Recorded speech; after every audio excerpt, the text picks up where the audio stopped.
여러분, 예수 믿는 순간 우리는 이미 하나님의 은혜 안으로 들어오게 된 것을 믿으십니까? 예수 믿는 순간 나는 하나님의 은혜 속으로 들어오게 되었다.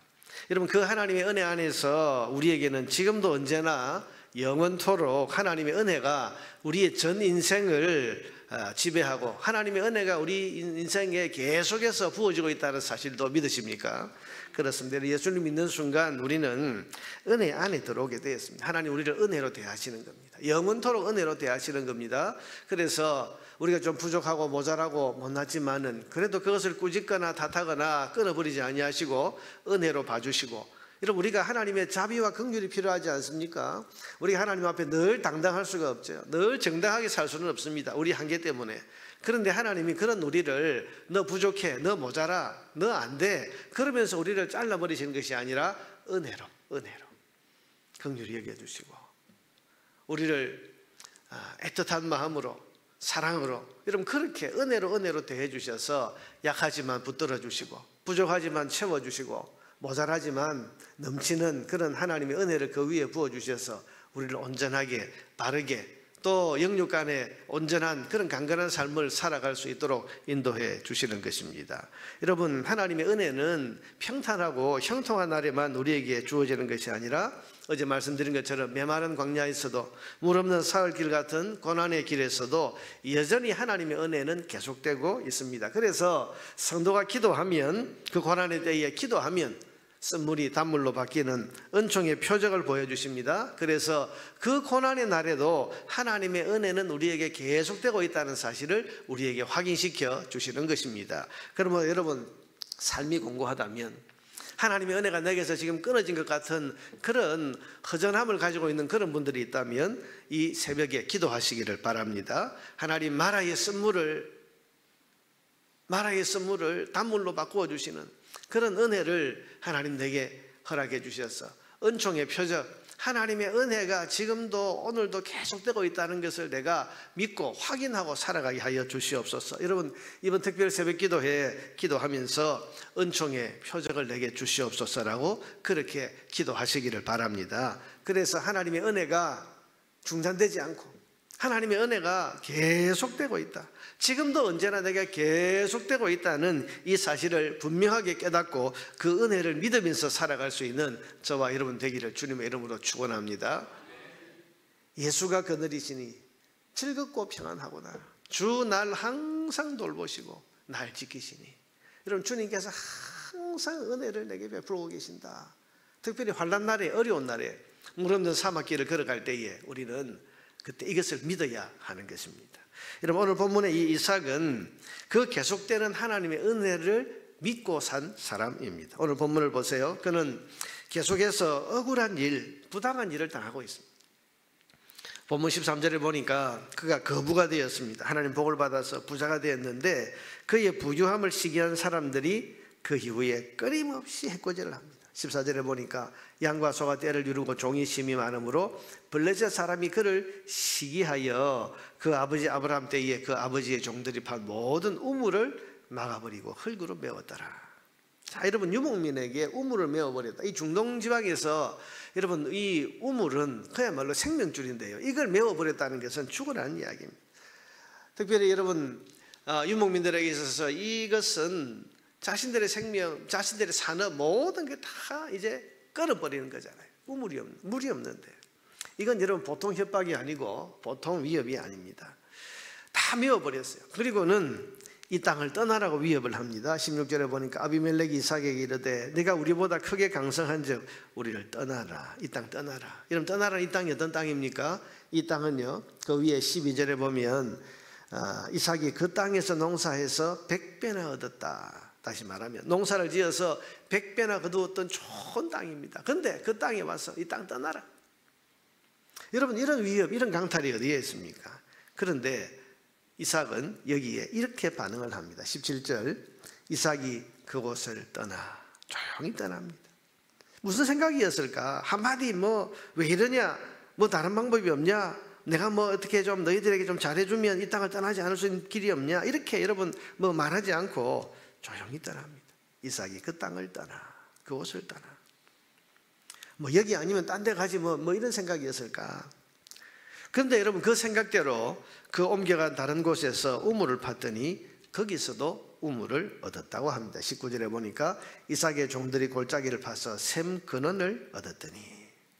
그런데 끝나지 않았습니다. 이번에는 이 블레셋 사람들이 우물을 메워버리는 것이 아니라 아예 강탈을 하려고 달려듭니다. 20절과 21절에 보니까 그날 목자들이 이삭의 목자와 다투어 이르되 이 물은 우리 것이라. 여러분 이삭의 종들이 샘 근원에서 골짜기에서 샘 근원을 얻었는데 그날 목자들이 와서 이거 우리 거다. 이삭이 그 다툼으로 말미암아 그 우물 이름을 에색, 얼마나 크게 싸웠던지 이름을 에색, 다툼이라고 그렇게 지었고, 21절에 보면 또 다른 우물을 팠습니다. 그런데 그들이 또 다툼으로, 또 이 다툼으로라는 말이 뭡니까? 또 이건 내 거다, 우리 거다, 뺏어버리는 거죠. 그래서 그 우물 이름을 신나라 했다. 대적함, 여기서 또 저들과 대적했다. 여러분 언제까지 지금 이삭이 이런 일을 당하는가 하면 안 쫓아올 때까지입니다. 22절에 보니까 이삭이 거기서 또 옮깁니다. 다른 우물을 봤더니 그들이 다투지 아니하였으므로 거기까지는 못 쫓아. 여러분 빼앗는데 여기까지는 이제 또 피하고 피했는데 여기까지는 쫓아오질 않으니까 그 이름을 르호봇이라 했다. 이런 안 쫓아올 때까지 계속해서 피해 다니는 거죠. 이런 억울한 일이 있겠습니까? 그런데 이삭이 22절에 보니까 이 모든 당한 일을 어떻게 해석을 하고 있는지 보세요. 22절 그가 이렇게 말합니다. 그 이름을 르호봇이라 하여 이르되 이제는 여호와께서 우리를 위하여 넓게 하셨으니 이 땅에서 우리가 번성하리로다. 이 모든 일은 여호와께서 하시는 일이다. 자, 여러분 이 억울하고 빼앗기는 이 일, 억울하게 당한 이 일들이 여호와께서 하신 일이다, 하나님이 빼앗아 가셨다, 그런 말입니까? 그 말이 아니고 빼앗기고 우물을 메워버리는 이 억울하고 분통한 일을 내가 당할 때에도 하나님의 은혜는 내게 계속되고 있었다. 그래서 그 은혜의 결과로 이제는 우리의 지경이 이렇게 넓게 되었다. 여러분 이렇게 지금 그가 말하고 있는 것입니다. 한마디로 말하면 저들은 계속해서 내게 악을 가해왔지만 하나님은 계속해서 떠나지 아니하시고 나를 은혜로 다스려 주시고 이끌어 주셔서 내가 오늘 이 르호봇이라고 하는 이 넓은 지경까지 오게 되었다. 이렇게 지금 고백을 하고 있는 것입니다. 여러분 이런 이삭의 현실 해석을 어떻게 생각을 하십니까? 억울하고 부당한 그런 일을 당할 때 보통 사람들은 그런 억울한 일을 당할 때는 하나님의 은혜가 없다고 생각하고 하나님이 은혜를 내게 왜 주시지 않느냐, 그렇게 해석하는 것이 일반적인 현실 해석입니다. 여러분 그렇지 않습니까? 하나님이 은혜를 주신다면 빼앗기는 일이 없어야지. 하나님이 은혜를 주신다면 억울하고 부당한 일을 당하지 않아야지. 여러분 우리가 새벽에 기도하면서 하나님 내게 은혜를 주십시오, 이런 일에 대해서, 내가 하고 있는 이 일에 대해서 하나님 내게 은혜를 주십시오라고 기도하는 것은 이런 억울하고 나쁜 일을 당하지 않도록 하나님 해 주십시오라는 그런 마음이 담겨 있는 거 아닙니까? 하나님의 은혜가 있다면 항상 형통하고 하나님의 은혜가 임한다면 항상 나에게 유익한 그런 일들만 있어야 되지 않습니까? 은혜가 있다면, 은혜가 임했다면 그래야 된다고 생각하는 것이 보통의 생각입니다. 그런데 이삭은 지금 전혀 다른 현실 해석을 하고 있는 겁니다. 억울한 일을 당했지만 그 억울한 일을 당할 때에도 나에게 하나님의 은혜는 계속되고 있었고, 내가 부당하고 빼앗기는 이 답답한 일을 겪을 때에도 하나님은 변함없이 나에게 은혜를 계속 베풀고 계셨다. 여러분 이렇게 그는 자기의 현실을 믿음으로 해석을 하고 있는 겁니다. 말하자면 굳은 일, 나쁜 일, 억울한 일을 겪을 때에도 하나님께서 지금도 나를 계속 은혜로 다스려주고 계신다는 사실을 분명히 믿었다는 말입니다. 그래서 뭐라고 말합니까? 여호와께서 우리를 위하여 넓게 하셨다. 넓게 하셨다. 그 부당하고 억울한 일을 내가 겪었지만은, 그러나 그런 일들 속에서도 계속 나에게 베풀어지는, 한 번도 떠나지 않는 하나님의 은혜는 결국 이렇게 우리의 지경을 넓게 해주셨다. 이렇게 말하고 있는 것입니다. 여러분 이삭은 은혜를 믿고 산 사람이에요. 자기에게 임하는 하나님의 은혜가 늘 계속되고 있다는 사실을 확실히 믿은 사람입니다. 그래서 여러분 이 블레셋 사람들이 그에게 악을 가해오고 위협을 가해오고 지금 이런 부당하고 억울한 일을 가해올 때 해도 그는 흔들리지 않았습니다. 낙심하지 않았습니다.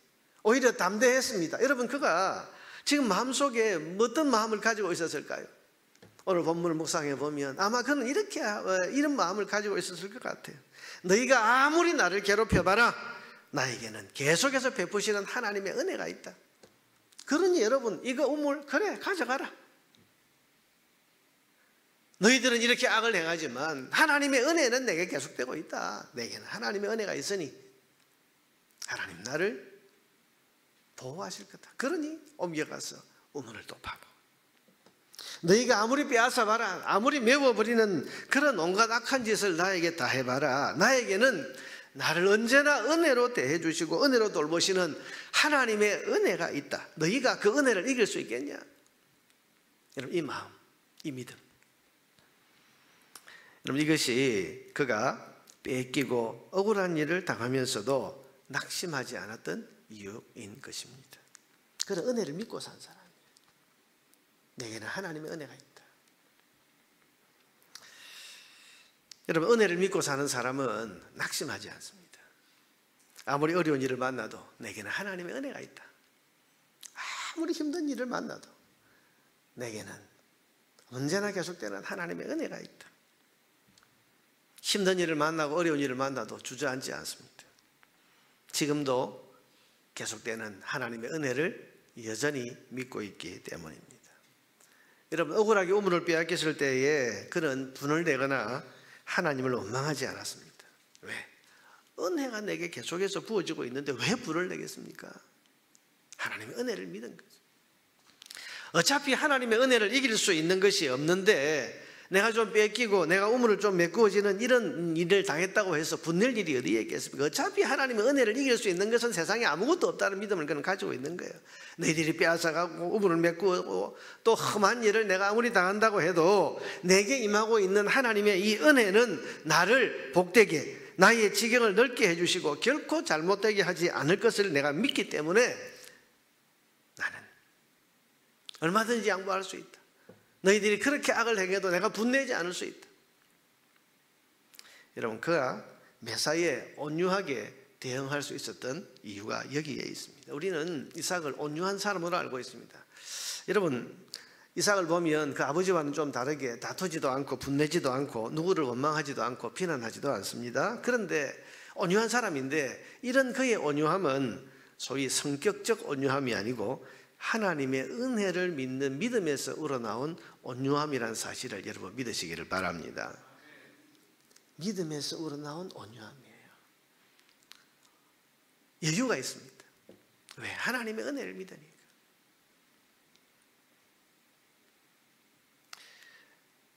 그의 온유함은 하나님 은혜에 대한 확신과 자신감에서 우러나온 그런 온유함입니다. 너희가 아무리 악을 행해봐라, 나를 향하신 하나님의 은혜를 너희가 이길 수 있겠나? 이 자신감입니다. 예전에 그 신문에 이런 사진, 이건희 회장이 살아있을 때 스키장에서 찍은 사진이 하나 나왔어요. 거기 보니까 이건희 회장이 이제 이 털로 된 기막이랍니까? 이제 여기 요걸 이제 딱 하고 있으니까 거기에 그렇게 써놨어요. 이 기막이가 265만 원짜리입니다. 이렇게 해놨어요. 아무도 안 놀라시네. 여러분도 집에 한두 개씩 있는가 봐요. 보고 막, 아니 세상에 이제 따뜻하게 보관하는 이 기막이 하나가 265만 원이야. 그 밑에 댓글이 쭉 달렸어요. 그 댓글 중에 제가 아주 인상 깊었던 그 댓글이 이런 게 있었습니다. 아마 젊은 청년이 쓴 것 같아요. 나에게는 265억짜리 젊음이 있다. 이래서 놨더라고. 265만 원짜리 기막이 그거 부럽지 않다는 거예요. 왜? 내게는 그 기막이 하지 않아도 스키장을 쌩쌩 다닐 수 있는 젊음이 있다. 참 젊은 사람의 패기도 느껴지고 또 어떤 자신감 이런 게 느껴져서 그 댓글이 제가 인상 깊게 남았는데요. 여러분, 우리 성도가 세상에 대해서 가지는 자신감이 뭐겠습니까? 내게는 뭐가 있다? 하나님의 은혜가 있다. 은혜가 있다. 하나님의 은혜가 있다. 너희가 아무리 나를 망하게 하려고 달려들어봐라, 내게 임하고 있는 하나님의 은혜를 너희가 이길 수 있겠냐? 여러분, 이게 지금 자신감. 우물도 뭐 메워버리고 뭐 빼앗고 땅에서 떠나가라 그러고 너희들이 힘을 가지고 나를 지금 압박해 오지 마. 나는 하나도 두렵지 않다. 그런다고 해서 내가 망할 것 같으냐? 내가 죽을 것 같으냐? 아니, 나에게는 너희에게는 없는 하나님의 은혜가 있다. 여러분, 이게 이 이삭의 자신감이고, 이게 여러분 이삭이 그 포악한 일을 행하고 있는 블레셋 사람들을 향해서 온유하게 대할 수 있는 그 온유함의 근거가 바로 여기에 있는 겁니다. 그럼 적어도 성도는, 은혜 안에서 사는 사람은 적어도 이런 믿음의 담대함과 자신감을 가지고 살아야 하지 않겠습니까? 누구 앞에서도, 여러분 어떤 상황, 어떤 환경 앞에서도 굴하지 아니하고 당당하게 여유 있게 믿음으로 온유하게 맞설 수 있는 것은 뭡니까? 내게는 하나님의 은혜가 있다. 내게는 하나님의 있다. 그 은혜가 있으니 그 은혜를 믿는 믿음, 그 은혜를 믿고 사는 그 믿음, 여러분 이것으로 세상의 모든 어려운 상황 앞에서도 담대하게, 성도답게, 온유하게, 그렇게 당당하게 믿음으로 설 수 있게 되는 것입니다. 사랑하는 여러분, 하나님의 은혜가 여러분에게 늘 계속해서 어떤 상황에서도 떠나지 아니하고 계속 임하고 있다는 사실을 믿으시기를 바랍니다. 이것이 여러분의 분명한 삶의, 성도다운 삶의 자신감이 될 수 있기를 주의 이름으로 축원합니다. 우리는 이것을 믿고 살아야 돼요. 믿고 살아야 돼요. 저와 여러분이 이미 들어와 있는 것은 하나님의 은혜 아닙니다. 그 하나님의 은혜 안에 들어와 있으니 우리는 하나님의 은혜 안에서 평생을 영원토록 그렇게 사는 겁니다. 그러니 하나님의 은혜는 우리를 떠나지 않냐고 늘 우리를 향하고 있고, 물 없는 사흘길을 걸어가고 마라의 쓴물을 마시는 그런 눈앞에 현실이 있다 할지라도 하나님의 은혜는 우리에게 계속되고 있는 것을 우리가 믿기 때문에 물 없는 사흘길 앞에서 원망하지 않을 수 있고, 마라의 쓴물을 마셔도 우리가 그 앞에서 낙심하거나 불평하지 않을 수 있고, 하나님을 향해서 기대감을 가지면서 기도할 수 있는 겁니다. 나에게는, 우리에게는 하나님의 은혜가 있다, 이거 믿고 그 은혜가 은총의 표적으로 우리에게 나타나기를 하나님 앞에 소원하면서, 하나님의 은혜가 내게 있는 것을 내가 믿사오니 그 은혜가 내게 계속되고 있다고 하는 은총의 표적을 내게 보여주시옵소서, 이렇게 담대하게 기도할 수 있게 되는 것입니다. 여러분, 이것이 우리 성도의 삶의 근원이 되어야 됩니다. 항상 기뻐하라. 우리가 어떻게 항상 기뻐할 수 있습니까? 그런데 항상 기뻐할 수 있습니다. 왜? 내게는, 우리에게는 떠나지 아니하고 계속되는 하나님의 은혜가 있기 때문입니다. 쉬지 말고 기도하라. 우리가 어떻게 포기하지 않고 계속해서 쉬지 않고 기도할 수 있습니까? 우리에게는 언제나 우리와 함께 하시고 우리 작은 신음에도 응답하시는 하나님의 은혜가 우리에게 임하고 있기 때문입니다. 범사에 감사하라. 이번 주간에 이제 추수감사주일인데 우리가 어떻게 범사에 감사할 수 있느냐? 여러분, 우리가 범사에 감사할 수 있을 만큼 우리의 폭이 넓고 우리의 수준이 높고 이런 사람이 얼마나 되겠습니까? 모든 불교에서 말하는 세상을 초월하고 해탈한 이런 사람이나 다 흔들리지 않고 감사할 수 있는지 그건 모르겠습니다만, 아니, 그것도 안 될 거예요. 그런데 우리가 그런 수준이 안 된다 할지라도 범사에 감사하라. 여러분, 어떻게 할 수 있습니까? 이 믿음 하나면 됩니다. 내게는 하나님의 은혜가 있다. 내게는 하나님의 은혜가 있다. 그러니 범사에 감사하는 거예요. 여러분, 항상 기뻐하라. 쉬지 말고 기도하라. 범사에 감사하라. 여러분, 이것이 그리스도 예수 안에서 너희를 향한 하나님의 뜻이니라고 하셨는데, 여러분, 하나님께서는 우리가 은혜 안에 있으니 그 은혜를 믿고, 내게는 하나님의 은혜가 있다는 것을 믿고 이렇게 살라고 우리에게 말씀하신 것입니다. 사랑하는 성도 여러분, 은혜를 믿는 믿음으로 살아가시기를 주의 이름으로 축원합니다. 아무리 어려운 상황, 아무리 힘든 현실에서도 우리는 분명히 믿고 붙들어야 됩니다. 나를 돌보시는 하나님의 은혜를 이길 수 있는 것은 없다. 그런 믿음으로, 여유 있는 온유함으로 나아갈 수 있게 되기를 바랍니다. 적어도 성도는 믿음의 자신감을 가지고 어떤 현실과 환경과 어려운 문제들에 대해서 분명하게 우리는 맞설 수 있어야 됩니다. 네가 아무리 나를 흔들었다고 해도 나에게는 하나님의 은혜가 있다.